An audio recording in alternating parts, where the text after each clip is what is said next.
Gender inequalities in pre-Hispanic times, clues from the iconography of coastal Ecuador. The lengthiest history of anthropomorphic figurine production in the Americas is found on the Ecuadorian coast. This tradition endured uninterrupted for at least 5,000 years, beginning with the famous Valdivia figurines, known as Venus, around 3,500 BC, and ending possibly around AD 1,500 with the arrival of Spanish conquistadors. The intersection of artistic production and social dynamics always was one of my investigative interests, and for this reason, in 2004, I began to concern myself with analyzing these connections and undertake a close examination of one corpus of figurines. 15 years later, I continue to conduct this analysis with no less fascination. Some of the original questions I had continue to be relevant, while others have been modified. However, the most exciting questions are those that have arisen along the way. The most fascinating aspect of these new questions is that I am not responsible for developing them, but rather the material itself has been yelling at me that I need to change the focus of my research. The pieces have led me to introduce themes that previously were not part of my palette of interests. So today I would like to tell you how, in my opinion, these old figurines tell us so many things about gender and power relations in the past, and how a review of the studies made on them shows us so much about the present too, about how some interpretations are charged by the concepts and values of the scholars working on the material. Let me briefly summarize how everything began. I undertook my studies in Germany in the Free University of Berlin. The figurines from the Talita culture never had been studied in detail from an iconographic perspective, so this was the goal of my doctoral project. This culture flourished in what today is the northern Ecuadorian coast and the southern Colombian coast. In the latter area, this culture is known as Tumaco. It is famous for its artistic production in clay, bone, gold, and, very important, platinum. It was, in fact, the first society in the world that utilized platinum 2,000 years earlier than in Europe, beginning around 600 BC. The society's center of power, the island La Talita, located in the northern extreme of Ecuador, probably was a central place for pilgrimages. On the island, funerary mounds with rich offerings can be found that have lamentably converted the site into the most looted archaeological site in Ecuador. The iconographic variety present in these figurines was the impulse behind the beginning of my investigation, with the central objective being an analysis of the social structures behind these figurines. In order to briefly introduce the necessary chronological aspects, it is worthwhile to show this synthetic scheme that outlines some examples of the figurative art mentioned and its lengthy tradition. The Talita culture is located chronologically in the period known as regional development. These are some of the themes represented in the iconography of the period. In comparison with the prior period, the formative, where all of the images are natural, here there is the addition of a myriad of fictitious personages alongside the traditional representations of human beings and animals. A true mythological corpus develops in the diverse materials utilized in the distinct regions of the Ecuadorian coast. Anthropomorphic beings adorned animals that are partially anthropomorphized, and hybrids of various animals that are well-dressed and wearing ornaments are mixed in with real people, probably actual members of the society. So how can we best approach in a methodological manner this ample and, at first blush, varied corpus? With the inspiration of some colleagues that, like me, were impassioned under the tutelage of Ugalde to try to organize the iconography of other spaces, I opted to use semiotics as a methodological tool. The lengthiest step was codifying the pieces. I deconstructed each one into its constitutive elements and gave a code to each element. These codes constituted the base for the crossing of variables around which the methodological premise of semiotics is rooted. The images are a means of communication. Communication takes place via the transmission of coded messages, and the key to understanding the messages is found in the redundancy of elements and the relations between them. The first level of analysis, that of themes, was the product of my first classificatory soup of all the material. A long list of themes and sub-themes was identified during the first step.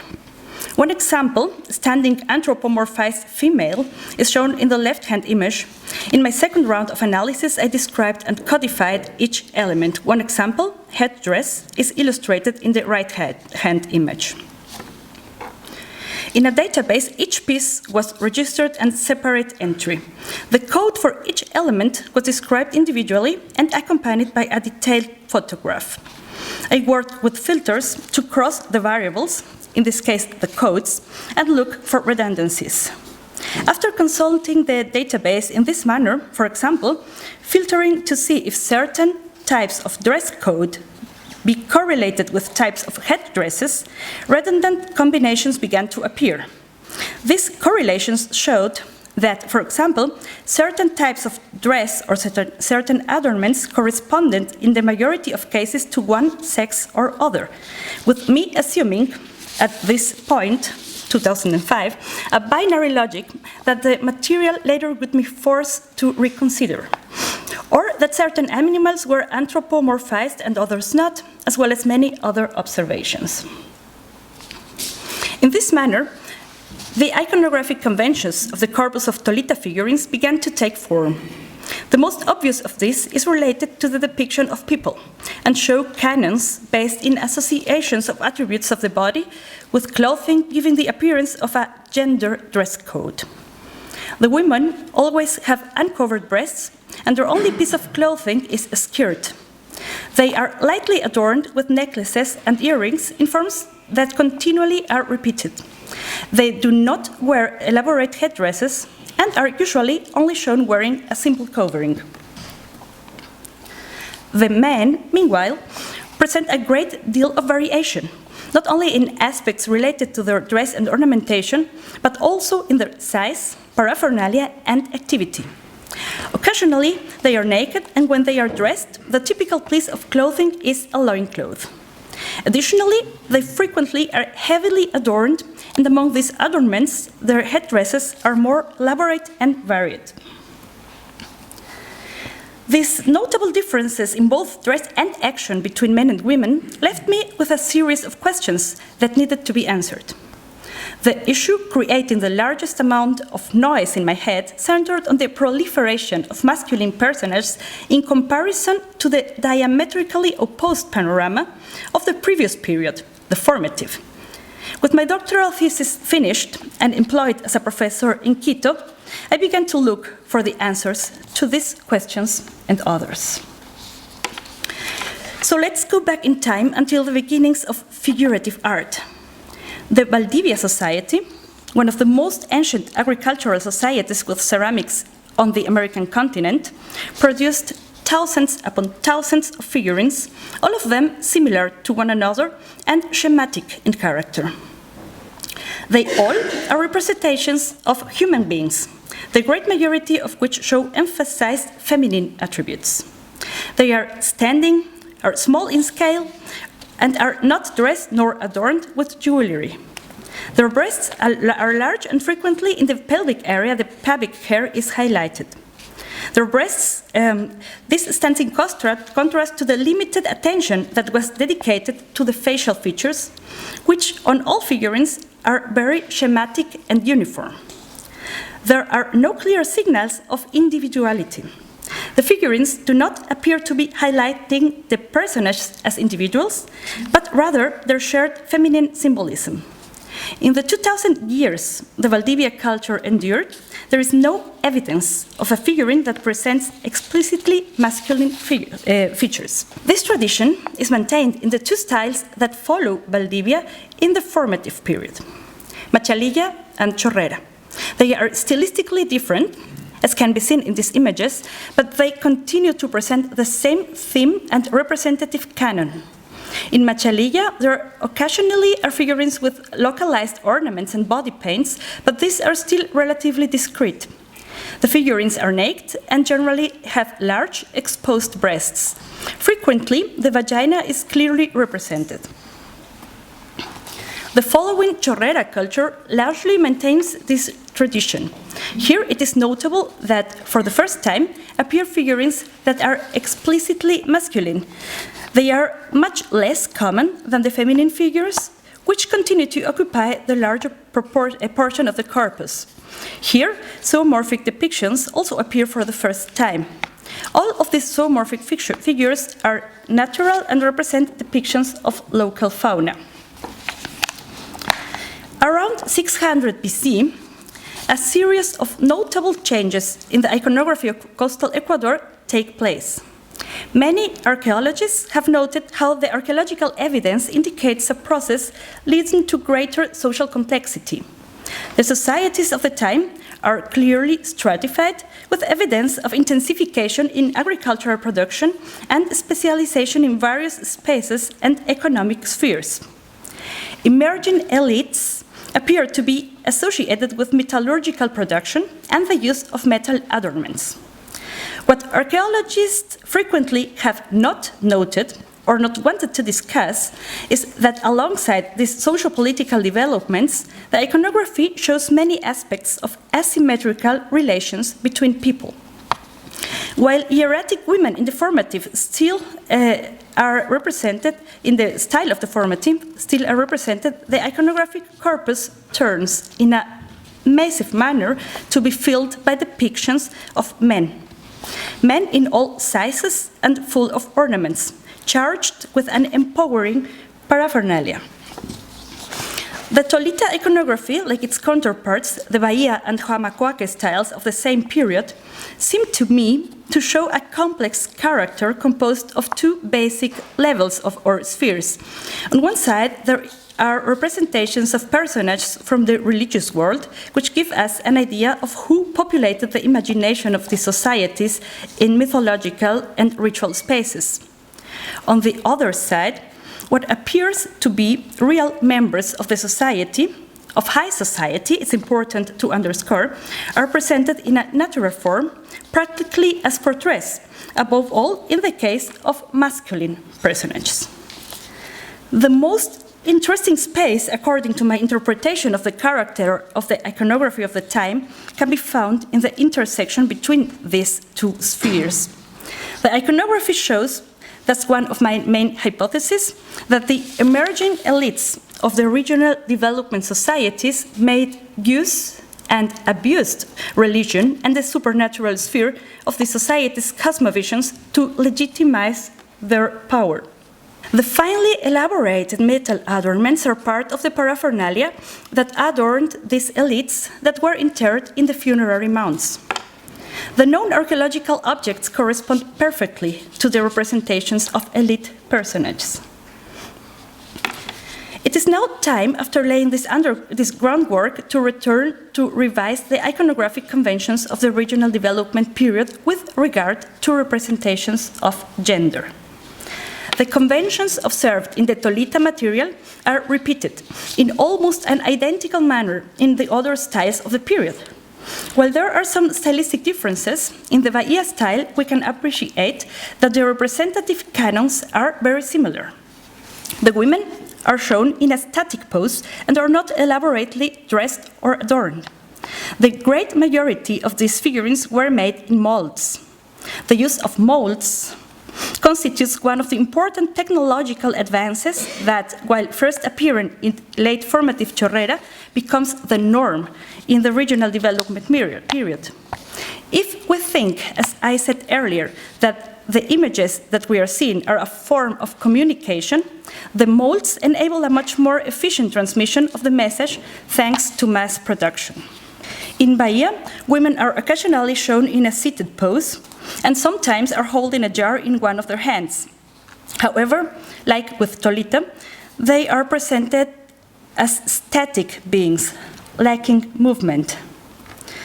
There are frequent depictions of pregnant women and women that are carrying their children of different ages, especially lactating babies. Women are shown in a larger format, and are finely dressed and adorned only in instances when the women are accompanied by their children or in depictions with their partners that we will see later. Once again, with different stylistic features, the other societies that occupied the Ecuadorian coast during this period repeated the representative canons. In this image, we can see some examples of female representations in the Jamacoaque and Wangala cultures of the northern and southern coast, respectively. All of the feminine figures were depicted motionless. In comparison, as we see here with some examples from different styles, men are represented in active poses. The activities they are undertaking allude to different spaces in the public sphere, such as playing music, dancing, or fighting. When the men are not shown in action, they are represented in seated position, and emphasis is placed on their elaborate dress and adornments. Their head dresses are individualized and very elaborate, and they are wearing earrings, nose rings, bracelets, and other adornments that highlight their difference. Here we can see some other examples that underscore the individuality in these depictions, as well as the paraphernalia that characterizes them in both the Bahia and Jamacoaque style on the following slide, and as we saw previously, equally to Talita. On these slides, we can appreciate some additional examples of the Jamacoaque style. Another of the results from my doctoral research was the identification of hierarchy among the attributes. The headdress is, without a doubt, the most important attribute and is the characteristic most associated with powerful personages. This observation previously had been made for some contemporaneous iconographic styles in Peru, like Moche and Recuay. In the case of Talita, my classification resulted in the differentiation of 38 types of headdresses, each one with a series of subtypes. The right-hand graphic shows the 38 types and presents the information crossed with the personages that wore them. The blue section of the bars represent female personages, the purple the masculine representations, and the yellow the individuals with zoomorphic features that, as I said previously, frequently are depicted wearing headdresses in the regional development iconographic styles. The difference between the variety of headdresses worn by male personages is striking in comparison to the two types associated with females. Among the male headdresses, we can find examples of headdresses with feathers, with marine shells, and probably many that include metal ornaments. The zoomorphic headdresses are of special interest in this discussion in two senses. First, in regard to the animals represented on the zoomorphic headdresses, and second, with regard to the people that were depicted wearing these headdresses.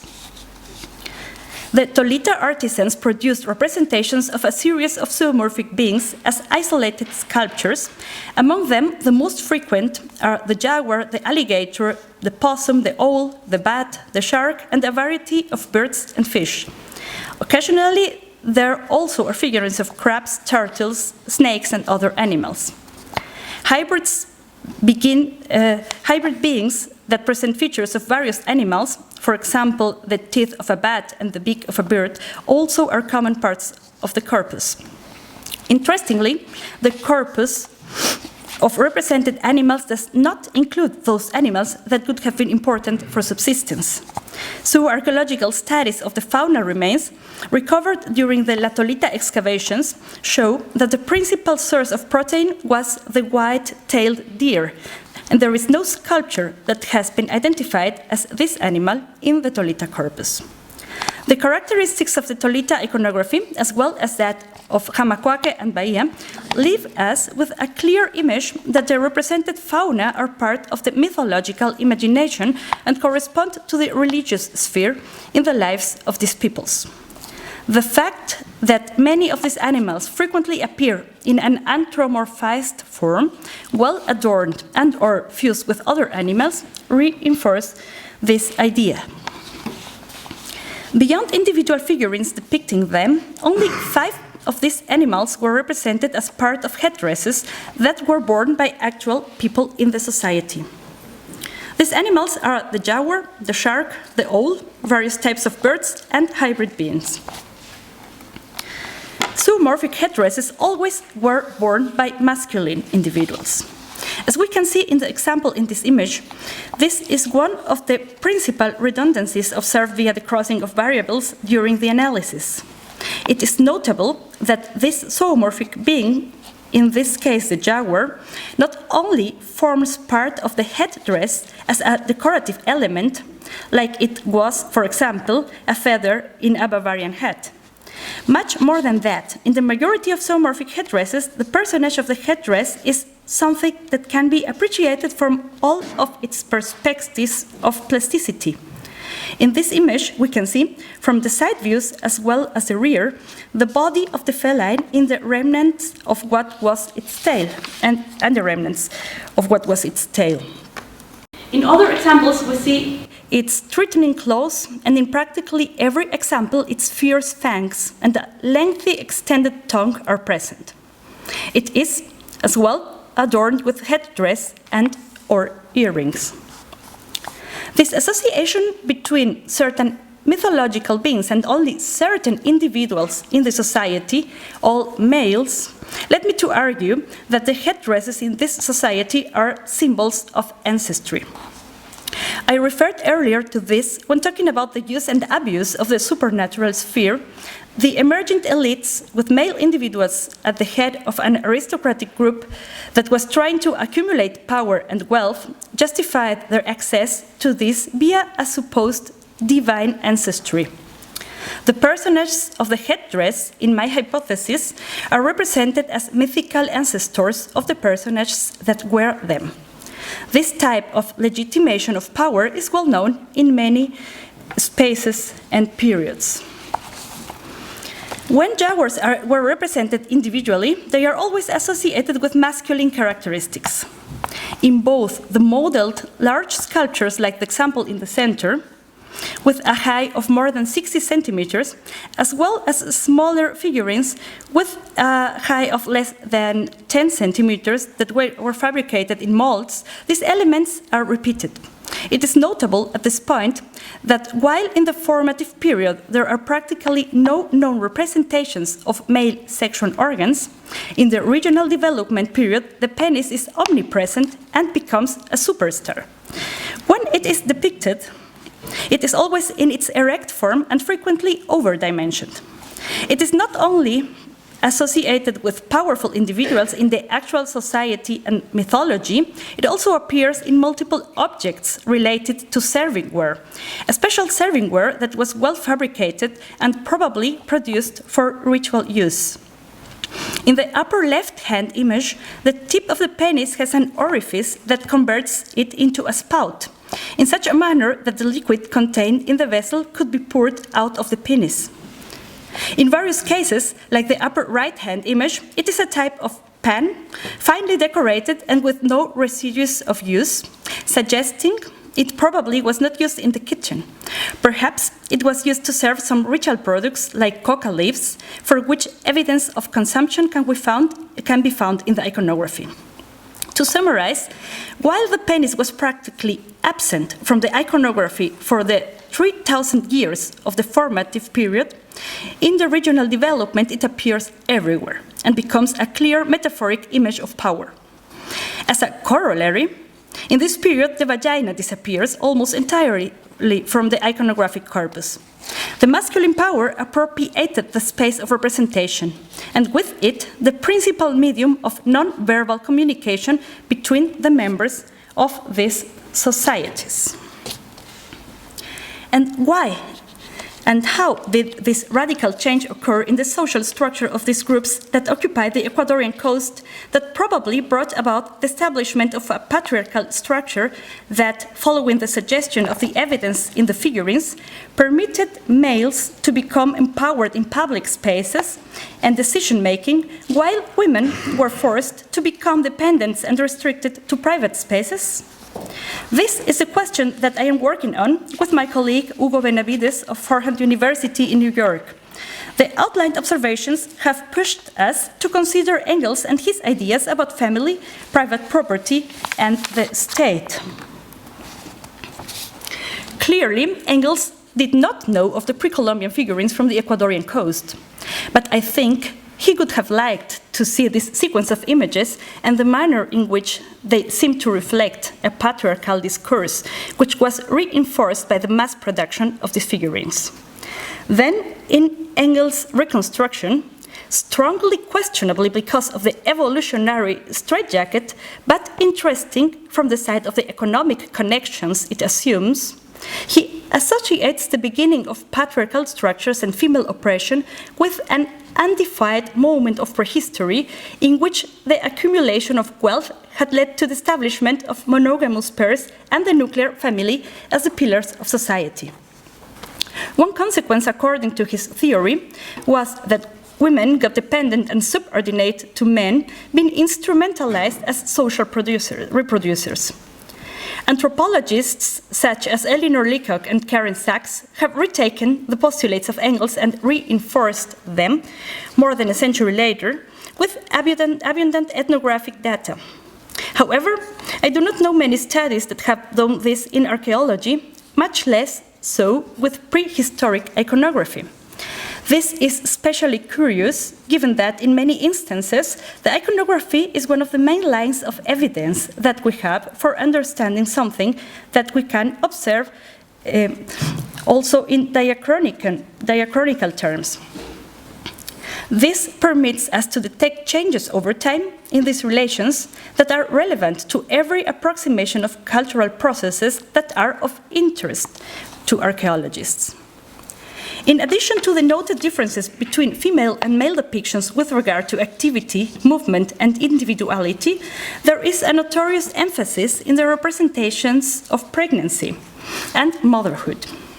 In the corpus of Bahia and Talita, there are frequently representations of pregnant women or women with children of various sizes. In the case of Talita, a common artifact is the mold-made scene of lactation, as is seen in the second image from the left. While the ceramic sculpture of the Ecuadorian coast over 5,000 years is a tradition of individual figures and not scenes, the only sculptures that depict scenes are of two or more people in the corpuses of the regional development period. These are representations of what we would interpret today as couples or nuclear families. For these family portraits, let's say, as an exception, the women are well adorned, showing off their best clothes and adornments. While the women frequently are holding babies in their arms, the men are depicted carrying paraphernalia related to the consumption of coca, like in the Bahia example presented in the left and center images. The right-hand image is a Talita tablet, of which there are many examples where two adults appear with one or more children.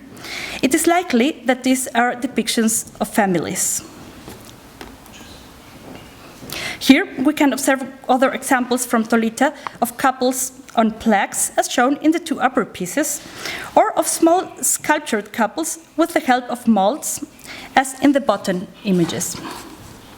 The iconographic codes of the dress and ornamentation point to the couple consisting of a man and a woman.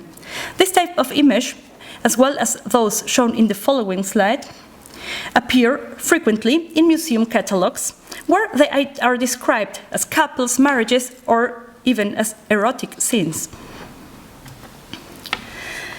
The subliminal message that is enclosed in this series of images, which were massively produced about the dependency of women with regard to men, continues to be repeated in the later moments of the pre-Hispanic period, if we accept the oral tradition that was recovered by the Spanish and made eternal in their writings, which could be used later as part of the foundational myths for the nation-state in the Republican epoch. Among our exalted heroines in the national discourse until this day is the sad celebrity called Quil. The couple left, Guayas and Quil, is related to the mythical foundation of city Guayaquil and the defense of this territory against the Spanish. According to the legend, Guayas, the principal warrior of the Huancavilca group, preferred to kill himself rather than submit to the Spanish. As part of his act, he also killed his wife, showing in this manner the right of the man to decide even about the life of his female partner. The sculpture shown in the image is found in a prominent space in Guayaquil on the required route to travel from the airport and bus terminal to the center of the city. In this manner, it is guaranteed that every minimal attentive visitor will be forced to see and possibly admire this statue. Tangentially, it is worthwhile to mention that the motto of Guayaquil, which is the most celebrated sentence in its hymn, is Guayaquileño, wood of warrior. This also is the name of the ultra-conservative political movement that currently is responsible for governing the city. Among its most recent exploits, and with the police it controls, thanks to its control of the city government, was the closing of the city on October 9 this year, in order to prevent the passage of indigenous protesters that were clamoring for the overturning of the decree that eliminated the government subsidy for diesel. It is not the case that the women of Guayaquil are left out of songs. In the voice of Julio Jaramillo, they listen until this day the verse, Guayaquileña, beautiful spring flower. One of the tourist attractions that is promoted by the municipality is the historic park on the right. Its self-proclaimed tradition zone is a form of Disneyland designed to reflect a vision of Guayaquil at the beginning of the 20th century, the moment of the largest cacao boom. The photograph you can see on the right is one of the promotional images of the park for a tourism company. With an absolutely classistic and racist message, you are encouraged to visit this curious park. The beauty of Guayaquil women, effectively, continues to be promoted and highlighted as they win the majority of beauty contests. The left-hand image shows one of the previous winners of Miss Ecuador, on the cover of the magazine Hogar, Home, in May of 2019. It is worthwhile to underscore the name of the magazine and its clear focus on a feminine public and what the editors of the magazine believe are the interests of this public. Beauty and motherhood are two key themes that take up a large amount of space in the articles. The image reinforces the emphasis and additionally is suspect. Those of us who are mothers, and I am, know that it is practically impossible to show off in this manner with a baby of this age. The cover of Hogar shows, in my opinion, like the images from the regional development, an ideological discourse that associates motherhood with a false idea of passiveness.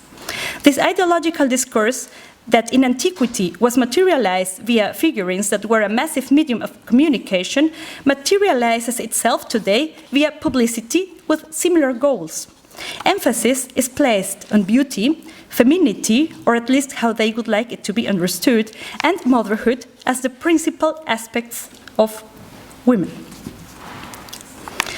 But returning to Engels and to the archaeological material, why and how did this change in the social structure occur, if effectively it did happen as I propose in my hypothesis?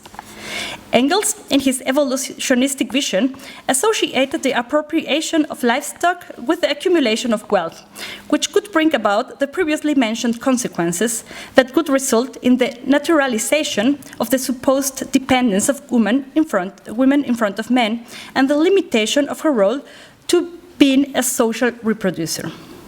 In the case of the Americas, and especially the Ecuadorian coast, the explanation has to be different. What could, in the case of Talita, Jamacuaque, Bahia, and Guangala, have resulted in the accumulation of wealth and the impulse for social changes? I do not believe at all in the validity of an unilinear evolution proposal or model, and anthropology historically has charged itself with throwing out monolithic explanations. I also do not believe in single cause explanations for cultural processes. There probably were many factors that led to these changes, and these factors were different in every cultural space, depending on the environment in broadly defined terms and each culture's characteristics. It is a worthwhile endeavor to begin looking at the particularities of these societies and continue thinking about this theme. It is important because no one has done it before, and its relevance is not limited to the past. In this sense, my research for the next 2 years will be centered on the detailed revision of the iconography of the formative period cultures, while also examining in greater depth a component of the material culture that appears to be relevant in this context, the development of metallurgy.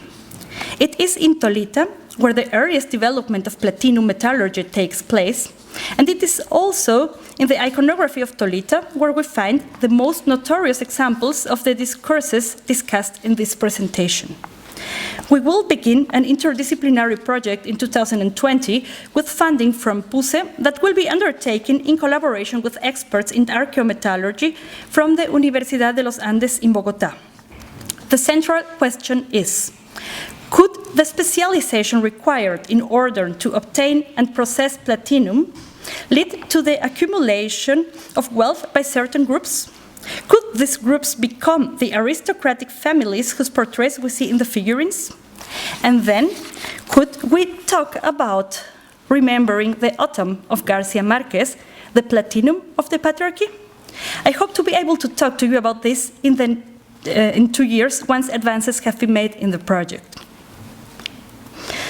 But going beyond the causes, there is another important question that must be asked. Who is actually producing the pieces? Who are the artisans and how do they work? I often ask myself if they were men, women, or both. Frequently, we associate, thanks to known ethnographic examples, women with ceramic production. Could it be that women easily accepted this discourse that oppressed them and began to reproduce it? At this point, we must return to the material. It is curious that couples that clearly are two women are presented in the same format as the figurines of couples that I showed previously.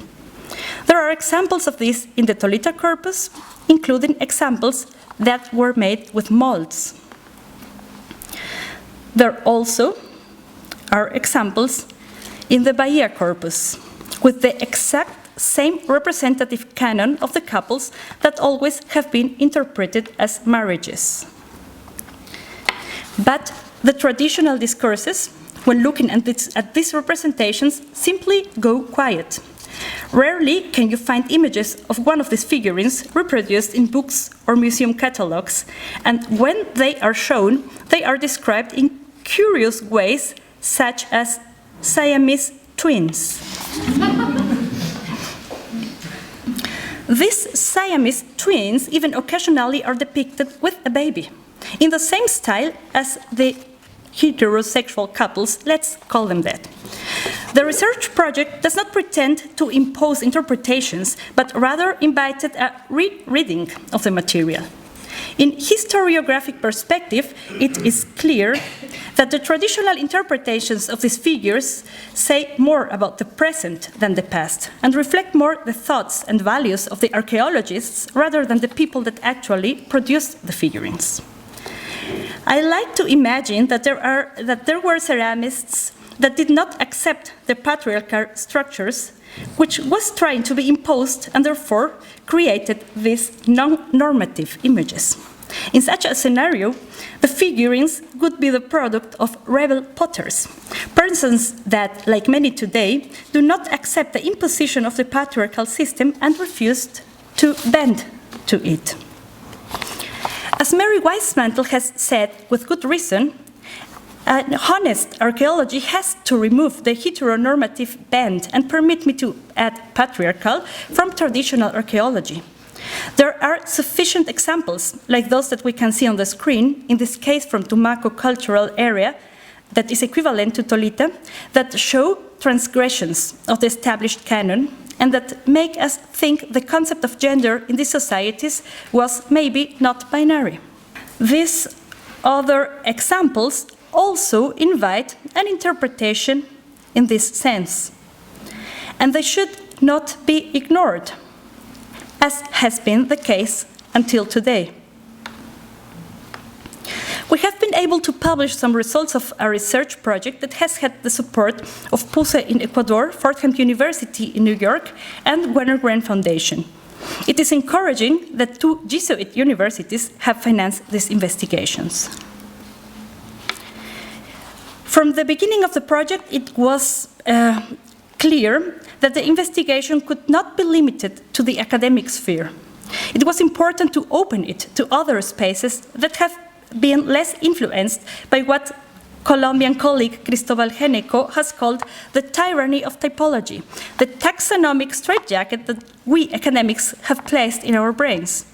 Because of this, we have approached diverse social groups, as well as LGBTQ+ collectives, and alongside them, we have examined the artifacts and exchanged ideas. We are on the path of reviewing interpretations, and the path has been very welcome and encouraging. One of the groups that we have been working with is the Enchaquirados collective, a transgender collective that lives in the community of Engabao. Engabao is a small community of fisher peoples in which trans people openly and actively participate in a natural manner in all spaces. They have taught us that the queer is not Western nor white, and does not necessarily come thanks to the impulse of large cities, as we frequently think. The trans in Engabao fear going to Guayaquil, their largest port city in Ecuador, because there they are attacked, while in Engabao they can live their identity openly and tranquilly. The documentation of the project, which we placed in the hands of a known cinema director, resulted in him becoming fascinated and so empowered that he began his own documentary on the subject. This documentary won funding, and today the movie Trans Engabao, La Playa de los Enchaquirados, is in the editorial phase and will premiere in 2020. Thanks to the enthusiasm behind our advances, I was able to convince the National Museum of Ecuador that we should mount a temporary exhibition about the subject. While I was responsible for the concept and curation of the exhibit, I always could count on the support of Hugo Benavides as well as the museum staff in all of the other steps that made the exhibition Diversos come to life. The exhibition inaugurated June 6 and still is open. But we also have had a great deal of participation and debate. Museums in Guayaquil, Bogotá, and Sao Paulo have shown interest in bringing the exhibition to their cities. Another gratifying experiment that is part of the project is the creative laboratory that took place in Flaxo just a week ago. With the curation of Paulina León, an Ecuadorian artist with German training, we invited 10 artists who explore the themes of gender and sexuality in their works. We talked with the artists about the project and visited the exhibition with them in the National Museum. With a small amount of funding provided by PUSE and Flaxo, a total artistic liberty, we asked the artists to produce a work inspired by the project. The response of these artists has been moving and motivating all at once. The final products took the form of paintings, videos, installations, and performances. And in this manner, we continue forward, looking for paths of re-examination and enriching our own lives along the way, and promoting that the project continues to grow new wings that hopefully present at least small contributions that liberate us from the patriarchal and heteronormative discourses that only complicate our ability to live together harmonically. Thank you. Dankeschön.